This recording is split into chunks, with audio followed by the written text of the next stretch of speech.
আসসালামু আলাইকুম। আজকে চলে আসলাম নতুন একটি ভিডিও নিয়ে। আজকে আমাদের ধান লাগানোর যে প্রথম দিন, এই জন্য আর কি আমাদের চারা উঠাইতে হবে। আর চারা উঠানোর জন্য সর্বপ্রথম আমাদের যে কাজটি করতে হবে, আমাদের চারাতে পানি দিতে হবে। যেহেতু আমাদের এলাকার যে লোক, এরা চারা মানে উঠায় ধান লাগাতে গেলে এদের অনেক পরিশ্রম হয়ে যায়। এরা এইদিকে এক্সপার্ট না। আমাদের এলাকা মূলত সব থেকে বেশি এক্সপার্ট হচ্ছে আপনার পাটের জন্য আর কি। ফরিদপুর সব থেকে বড় বিষয়টা হচ্ছে যারা থাকে, এদের যে লেবারগুলো আছে এরা ভালোভাবে পাট নিতে পারে।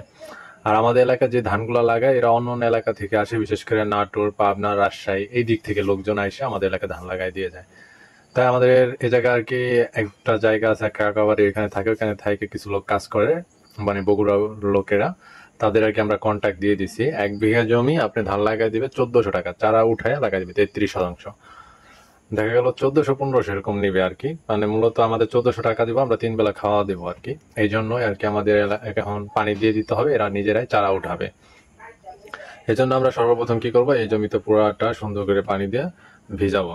যেহেতু এখানে অনেক পরিমাণ পানির প্রয়োজন আর অনেক চারা লাগবে। আমি আগেও বলেছিলাম যে আমাদের এইবার আমরা যে পরিমাণ ধান লাগাবো এটা অনেক ধান হবে। বিশেষ করে যদি দেখা যায় 16-17 বিঘার মতো হতে পারে। কারণ যেহেতু অনেক ধান লাগাবো আর অনেক ধান লাগাইতে গেলে অনেক চারার প্রয়োজন। কিন্তু আমরা চারা দিছি, অনেক পরিমাণই চারা দিছি, যে অল্প না। যে যে পরিমাণ চারা দেওয়া হয়েছে তাতে দেখা গেল যে আমাদের আর কি হয়ে যাবে। আর যদিও ঠেক করে দেখা গেলো আমরা পরবর্তীতে আমরা লাগাবো 103। কিছুদিন আগে শোনা গেছে মানে এরকম আমাদের 103 আমরা লাগাইনি, 103 আমাদের পরিচিত কয়েকজন লাগাইছে। এরা মিনিমাম 26 থেকে 26-এর উপরে 27-28 মণ পর্যন্ত ধান পাইছে। আর আপনি অন্যান্য জাত যখন লাগাইতে যাবেন সেক্ষেত্রে দেখবেন যে আপনার ফলন কম আসবে। এই জন্য চেষ্টা করবেন সবসময় উন্নত জাতের যে ধানগুলো আসবে এগুলো লাগাইতে। এগুলো লাগাইলে কি হবে, আপনার ফলন বেশি হবে। এরা মূলত কি করে, এরা আপনার চারা উঠানোর জন্য আপনার ছন লাগে, এই জন্য এরা আর কি ছন কাটলো, কাইটা নিয়ে আর কি আপনার সুন্দর করে আর কি চারা বাঁধার জন্য নিবে। কারণ ছন দিয়ে চারা বাঁধলে আপনার দ্রুত হয় আর কি। এই জন্যই আর কি ছনের কাজটা আর কি দরকার। আপনি অন্যান্য দেখা গেল কিছু দিয়ে বাঁধা যায়, আপনি খের দিয়ে বাঁধে, আবার কেউ ওই কলার ফাতরা মানে গুছাই সেগুলো বাঁধে। ওগুলোতে বাঁধতে গেলে অনেক সময় লাগে, এই জন্য এরা মূলত ছন ইউজ করতেছে। তাই এইভাবে মনে করলেন যে আর কি চারা টারা উঠায়। এরা এরা চারা উঠানো অনেক এক্সপার্ট, এটা তো দেখলেনই। কারণ এরা মূলত চারা উঠানো অনেক অনেক এক্সপার্ট। আর এর আগে মানে একদিন আগে আমাদের এই জমিটা আর কি পাইট করা হয়ে গেছিল।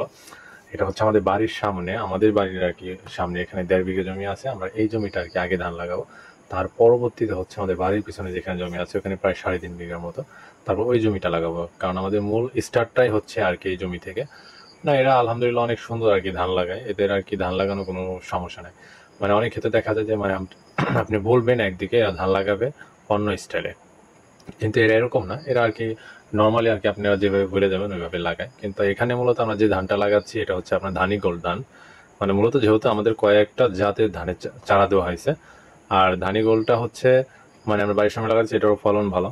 এই জন্য আর কি এখানে পানি কম লাগে, রোগ কম, ওর একটু রোগ প্রতিরোধ ক্ষমতা একটু বেশি। এই জন্যই মূলত আমরা ধানি গোল্ড দেখি 2 বিঘার মতো লাগাবো, 2 বিঘা বা 2.5 বিঘার মতো আর কি লাগাবো। যেহেতু এখানে অলরেডি 1.5 বিঘা আছে, আরো 1 বিঘার মতো হবে। আর ধানি গোল্ডের পরে যে আমাদের বাড়ির পিছনে যে জমিটা আছে ওখানে 3.5 বিঘা, ওইখানে আমরা লাগাবো আপনার 17 ধান। 17 ধানটা অনেক ভালো হয়, প্রায় 21 মণ 22 মণের মতো হয়। 22-23 মণ প্লাস এরকম কাটছে আর কি। দেখা যায় যদি ভালোভাবে আপনি জোগাড় করতে পারেন, মানে ভালোভাবে সার কীটনাশক যত ভালোভাবে আপনি যত্ন করবেন তত ভালো হবে। দেখছেন এদের ধান লাগানো আর কি এক কথায় অসাধারণ। মানে আপনি যেভাবে বলবেন, আমরা মূলত ধান লাগাই আপনি এক হাতে 3টা চারা পড়বে।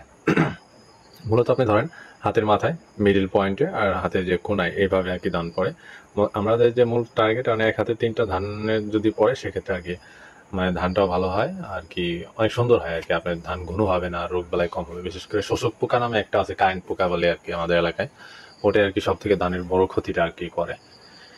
এই আর কি বিষয়। পরবর্তীতে যখন আমরা ধানের ঘাস মারা ঔষধ দিব, সার দিব, কীটনাশক দিব, সবকিছু আপনাদের সাথে ধাপে ধাপে শেয়ার করব। আর মূলত যেহেতু আমরা যত বিঘা ধান লাগাবো A to Z সমস্ত কিছু সবার লাস্টে আমরা শেয়ার করব, যে আসলে দেখা যাক আমরা এত বিঘা ধান লাগাইছি, আমাদের এই পরিমাণ খরচ, আমাদের এখানে মানে কি পরিমাণ ধান পেলাম, সমস্ত কিছু আপনাদের সাথে শেয়ার করবো। তাহলে ভালো থাকবেন সবাই, দেখা হবে পরবর্তী ভিডিওতে। আসসালামু আলাইকুম।